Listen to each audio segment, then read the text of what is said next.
right, the next example, lick number 11, utilizing the major sixth, comes in the tune Natural Ball. At 4 minutes and 20 seconds, the key of E, Jimmy does something like this.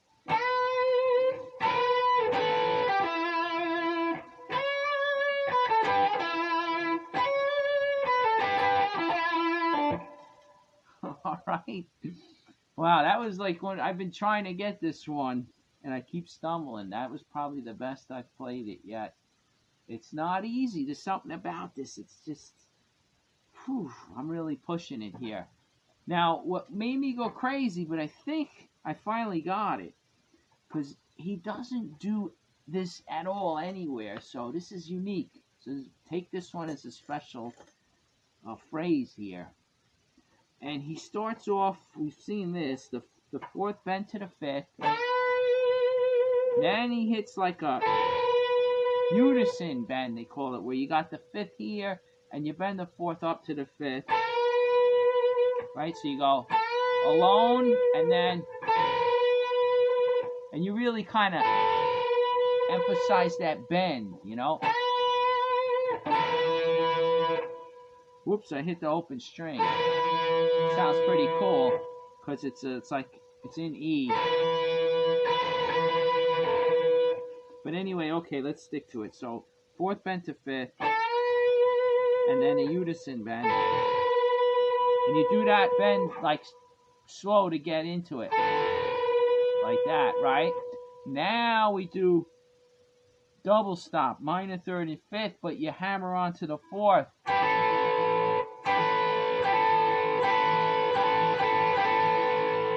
Cool idea. You got some tension because you have the fifth and the fourth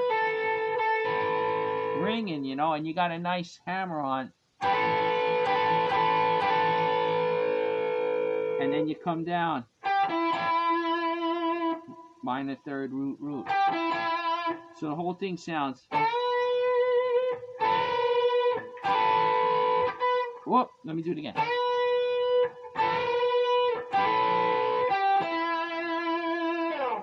I think it's one root, right? Yeah, one root. So it's, you play that minor third down.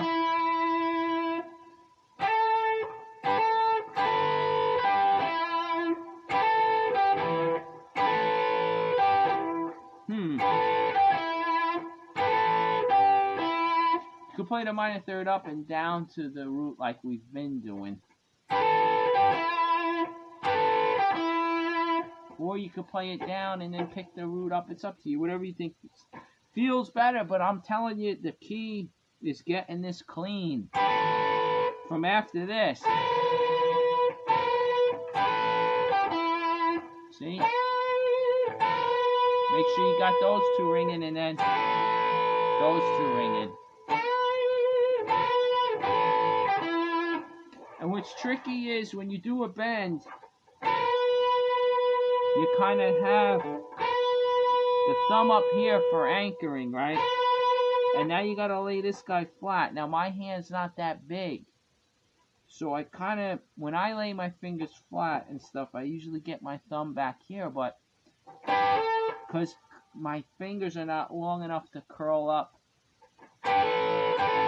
Guys like Jimi Hendrix could just, I remember his thumb is so big, his hand was so big, and he can just like, I guess his fingers are long, you could kind of curl them over and get these notes. But you make do with what you got, right? So you got to make your adjustments. I seen opposite, I've just recently saw a clip of Angus Young, and he was a small guy, and he played blistering stuff, right? And clean and raw and amazing, right? So it's really just all practice, whether your hands are big or small, right? So anyway, no excuses. So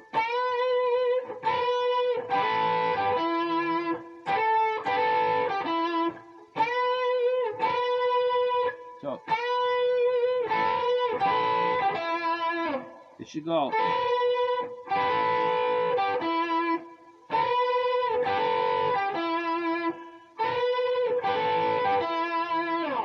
It's a nice move. I haven't heard that anywhere. Okay, but anyway, now I'm including that. Just I like to, as you noticed, I don't just give you the exact phrase. I like to show where it's coming from, what led up to it, the lick or phrase before it, and then you get your, the one in this category, the major six in this category here. But then maybe sometimes even give a couple of phrases after it just to see how it fits in the, in the solo. But that's an extra bonus, I think, right there. This lick is something.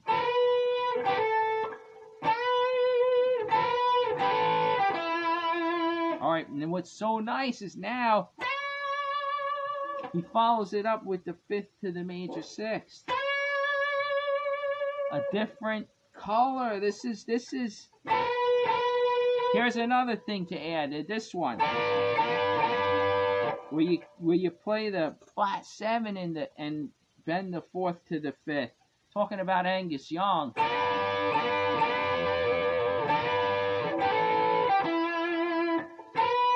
How about?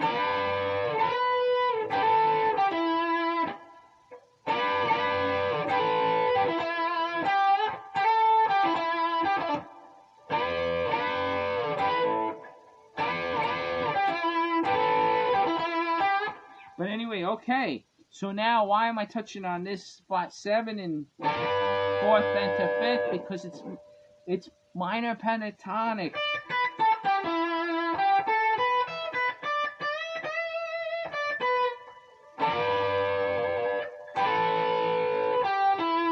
This is minor pentatonic too, minor third, fifth, and the fourth over here. We're still dealing with the minor pentatonic, but now in walks the major sixth. All right, he's dressed up a little different than the rest of these guys in the party. He stands out. See this? So you got. All right, okay. So the phrase is fifth slide into fourth, fifth slide into major sixth, and then right on the four chord, he plays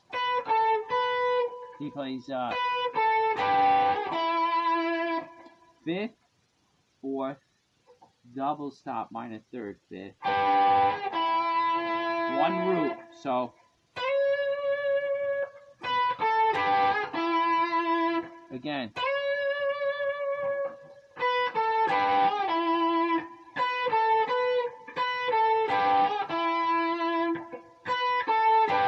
So I play down on the fifth, up on the fourth, and then double stop, minor third and fifth down. And you hang on that double stop. So you can play down on the root. I think. Yeah, definitely, yep.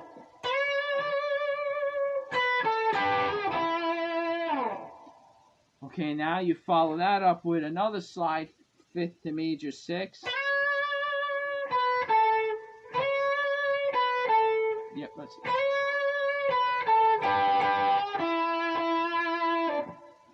So again, down on the fifth, up on the fourth. Now two double stops of the minor third and fifth.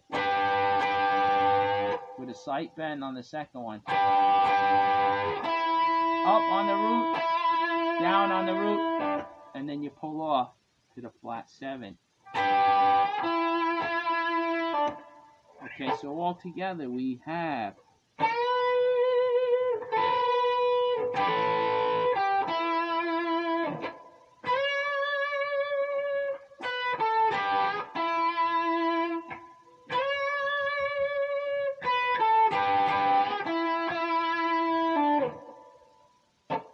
okay, now this is a quick jump blues.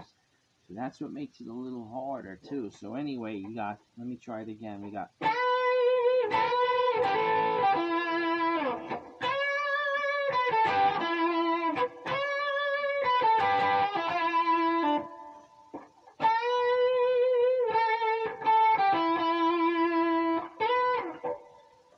it. So that's it right there. Let's try it again. Oh, I missed it. Here we go. Do it again. Damn, I can't get it. Gotta get that double stop.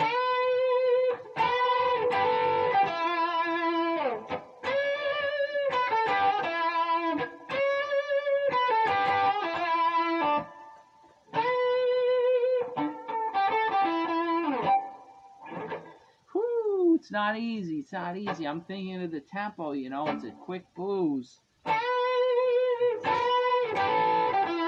it that time.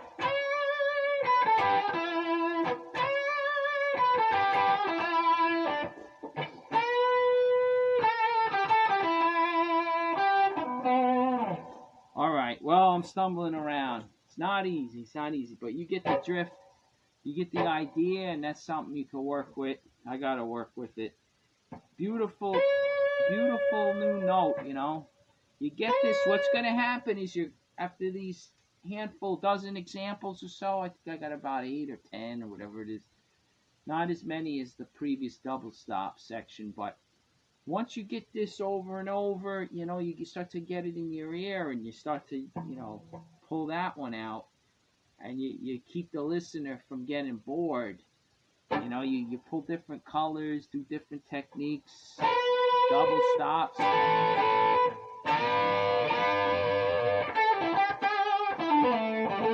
down low.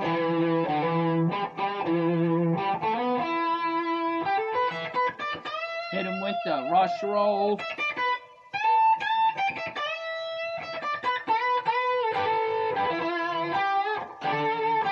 Go to the bread and butter. First finger bend.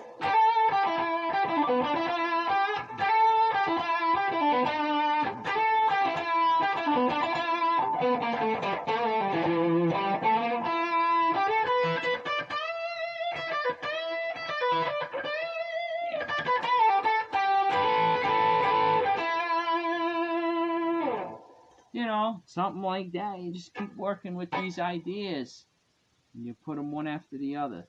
All right, backing tracks coming soon. Doesn't mean anything if you're just in your room, right? Gotta get with the band.